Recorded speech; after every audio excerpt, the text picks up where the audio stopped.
आज के चुनाव में जब चुनाव आयोग हम लोगों के एकदम डंडा लेके पड़ा हुआ है कांग्रेस पर, वो डंडा चुनाव आयोग का चला रहा है बीजेपी। वो जवाब भी नहीं दे रहा, मौन है, सारा कुकर मुंह कर रहा है, लेकिन डंडा बीजेपी चला रही है, माननीय मोदी जी चला।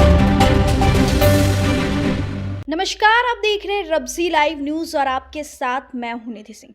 देखिए, अगर हम बात करें बिहार की राजनीति या देश की राजनीति और ऐसे राजनीति गुरु, और आज हम राजनीति पे चर्चा करेंगे, उससे पहले हम बात करेंगे कांग्रेस को लेकर। एक वक्त था जब कांग्रेस की कमान सीधे तौर पे काफ़ी मजबूत थे, लेकिन धीरे धीरे जिस तरीके से कांग्रेस की स्थिति आ गई है, आज आप बिहार में उदाहरण देख लीजिए, काफ़ी बदतर हो गई है। ऐसे में कांग्रेस से ही वरिष्ठ नेता हैं जिन्होंने काफ़ी ज़्यादा कांग्रेस में अपनी योगदान दी, सोनिया गांधी हो, इंदिरा गांधी हो या संजय गांधी हो, काफ़ी करीबी रहे श्याम सुंदर धीरज जी। सर, पहले बहुत शुक्रिया आपका बातचीत के लिए। धन्यवाद। सर, सबसे पहला हमारा सवाल रहेगा, आपका कांग्रेस में बहुत ज़्यादा योगदान रहा, आपकी चर्चाएं हम सुन रहे थे, बहुत ही ज़्यादा लंबी कहानी थी सर आपकी, लेकिन जिस तरीके से जब आप थे, इंदिरा गांधी जब आप लोगों के साथ में रहा करती थी, संजय गांधी के बहुत करीबी हैं आप, तो उस वक्त बहुत अच्छा वर्चस्व था कांग्रेस का। आखिर ऐसा क्या हुआ सर कि धीरे धीरे इतनी कमज़ोर हो गई कांग्रेस पार्टी? जैसे आप लोग तो उस समय कि न जन्म हुआ होगा कि नहीं, जब इंदिरा जी पहली बार प्रधानमंत्री बनी थी तो अखबारों ने छापा था कि कामराज की मोम की गुड़िया है ये, कठपुतली। कामराज जैसे नचाएंगे वैसे इंदिरा जी नाचेंगी। तो ये हम लोग यूनिवर्सिटी में थे उस समय की ये बात है। तो इंदिरा जी क्या बनी, क्या टाइटल है आज उनका, लौह महिला। लेकिन कहा क्या गया था, तो इंदिरा गांधी को कठपुतली या मोम की गुड़िया से लौह महिला बनने तक 3 बार कांग्रेस को तोड़ना पड़ा, और तब कांग्रेस शुद्ध हुआ और एक लंबा फिर शांति से कांग्रेस चली। नए नैरेटिव के साथ राहुल गांधी अब आ गए हैं मैदान में। ये नैरेटिव कांग्रेस का पहले नहीं था।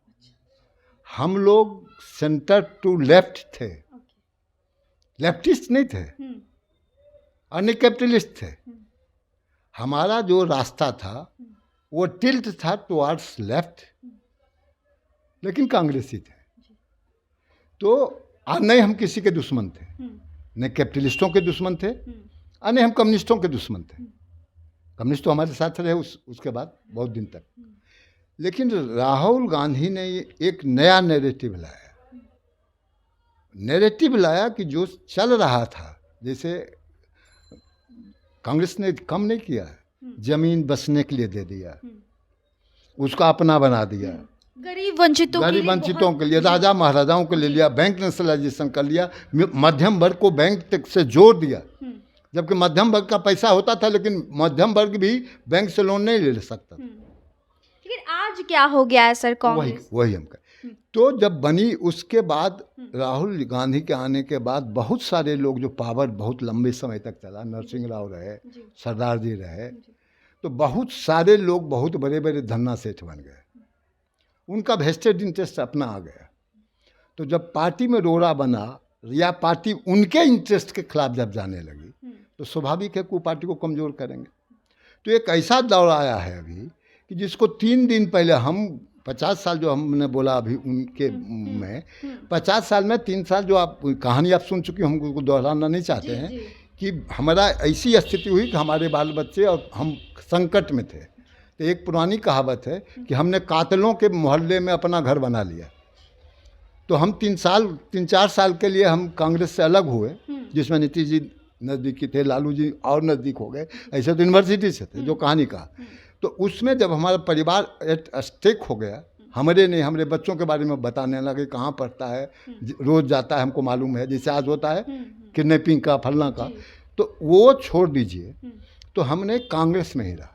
तो वो छोड़ने के बाद जब हम कांग्रेस में आए 4 साल के बाद, तो हम पर नियम लागू हो गया कि आप AICC के मेंबर नहीं बन सकते हैं, जबकि हम 80 में ही AICC के मेंबर बन गए। चूँकि 4 साल तक आपको इंतज़ार करना पड़ेगा, तब आप डेलीगेट बन सकते हैं। आज 4 दिन जिसको नहीं हुआ उसको टिकट दे दिया गया। हम जब मिनिस्टर रहे हैं, 17 साल तक अध्यक्ष रहे हैं, 4 साल के लिए हम अलग गए थे। तब जब हम आए तो हमको कुछ नहीं मिला, एगो मेंबर रहे हम, लेकिन हम ब्लॉकों को डेलीगेट नहीं बने। जब हम NSUI में थे तब हम AICC मेंबर बने, लेकिन 4 साल के लिए छोड़ा तो डेलीगेट भी नहीं बने। आज आप जितने लोगों को टिकट दिया गया, हम पैसा हो फलना हो, हम छोटा आरोप नहीं लगाना चाहते, तो जब आप जो कांग्रेसी रहा ही नहीं है, खुद राहुल गांधी ने कहा कि कम से कम 4 साल पहले जो आया है उस पर हम विचार कर सकते हैं, लेकिन यहाँ तो 4 दिन के बाद यहाँ से जो उम्मीदवार है हुआ अभी जी। हम लोग देखा नहीं, इसी मोहल्ले में रहते हैं कुमरा, हम नाम नहीं लेते हैं किसी का जी। यहीं से हमने कभी कांग्रेस जिंदाबाद का नारे नहीं सुना इस घर के बाहर, मेन रोड पर हम हैं जी। और वो 4 दिन पहले आए RSS के आदमी थे। अच्छा।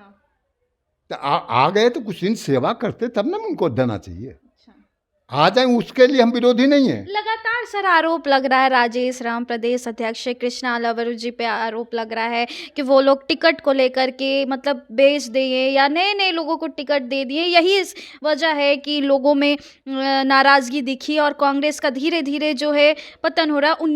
19 विधायक उनके थे, इस बार तो 6 पे आके रुक चुके हैं। ऐसे में सर क्या लगता है कि क्या उन लोगों की कुर्सी खतरे में है? क्या बड़े एक्शन राहुल गांधी जी कुछ ले सकते हैं? राहुल गांधी को लोग समझ रहे हैं, हमने आपको कहा नया नरेशन के साथ वो आए हैं जिसमें प्रूफ हुआ, और पढ़ा लिखा आदमी जिसको आज के नया शब्द मिल गया है नेपाल और बंगाल के बाद जनजी, तो उस जनरेशन को जो पढ़ा लिखा है और जो जिसको अब कोई रास्ता नहीं सूझ रहा, तो उसकी लड़ाई वो लड़ रहे हैं।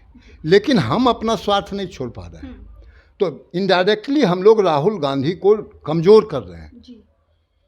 हम यदि दागदार चेहरा और जिसको कोई कुवत नहीं हो, कोई वक्त नहीं हो, कोई जानता नहीं हो, उसको यदि किसी बड़े नेता के सामने हम खड़े कर देंगे चुनाव में, तो नतीजा क्या होगा हम जानते हैं।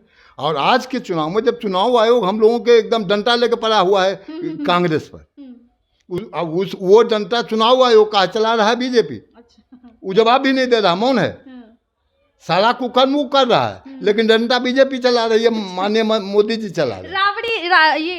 राबड़ी आवास को भी खाली करने को लेकर के कहा जा रहा है, आप लोग के ही कितने समर्थक है कह रहे हैं कि बीजेपी की चाल है, आप कैसे देख रहे हैं, क्या बोलना चाहेंगे इसके ऊपर? हम जो बीजेपी की चाल है इसमें हम सहमत हैं। सहमत है? हाँ, लेकिन नीतीश जी की चाल नहीं है, इसलिए हम असहमत हैं। मतलब बीजेपी की चाल है लेकिन है तो उन्हीं के हिस्से, एनडीए के हिस्से नहीं, 2 पार्टी हैं और बीजेपी समझ नहीं रहे हैं। अच्छा, मतलब ग्रिप में आ गए। लालू जी इस चुनाव में सक्रिय नहीं रहे हैं। अच्छा। और इस उम्र में जबकि उस घर में 2 चीफ मिनिस्टर हैं जी, लीडर अपोजिशन है जी, तो उस घर को खाली करा के लालू जी को रोड पर लाना, लालू जी बिहार के फिर सबसे बड़े नेता बन जाएंगे। अच्छा। ये बीजेपी को समझ में नहीं आ रही है, तो इसीलिए कहे कि बीजेपी चाह रही है उनको, लेकिन नीतीश जी चाह रहे हैं नेता बन जाए। लालू जी चाह रहे हैं कि नेता लालू जी फिर बन जाए। नीतीश जी और लालू जी का गहरा संबंध रहा है बहुत दिनों का। अच्छा। जो दिखता नहीं है लेकिन होता है।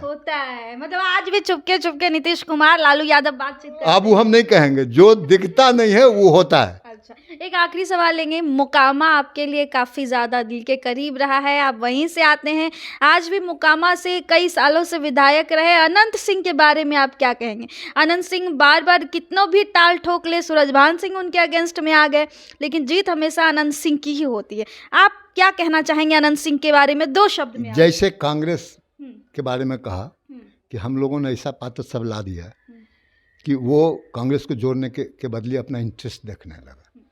यहाँ एक और राजनीति हुई कि जो पॉपुलर लीडर को चीफ मिनिस्टर अपने पार्टी में या विपक्ष में जिसको नहीं हरा सकता है, उसके आगे में एक बाहुबली खड़ा कर दो। अच्छा। बाहुबली वो था नहीं, बाहुबली प्रशासन है, बाहुबली ताकत है, चुनाव आयोग है। पहले पूरा सुन लीजिए, शॉर्ट में कर दें। तो जब कोई आदमी प्रशासन से, सिस्टम से लड़ सकता है, कोई आदमी रंगदार से लड़ सकता है, लेकिन प्रशासन, सिस्टम और पैसा तीनों यदि एक आदमी के पास है, तो ब्रह्मा जी भी आके नहीं लड़ सकते हैं। अब कोई आदमी प्रशासन से, सिस्टम से लड़ सकता है, कोई आदमी रंगदार से लड़ सकता है, लेकिन प्रशासन, सिस्टम और पैसा तीनों यदि एक आदमी के पास है तो ब्रह्मा जी भी आके नहीं लड़ सकते। चलिए, तो हमारे साथ आज खास बातचीत करने के लिए मौजूद थे जिन्हें कोई पहचान की मोहताज नहीं है। ये काफ़ी ज़्यादा सक्रिय थे राजनीति में, 50 साल का इनको अनुभव अभी भी है और थे भी 50 साल का इनको अनुभव है। तो इस रिपोर्ट में बस इतना ही। आप देख रहे थे रब्जी लाइव न्यूज़ के साथ। बहुत बहुत शुक्रिया।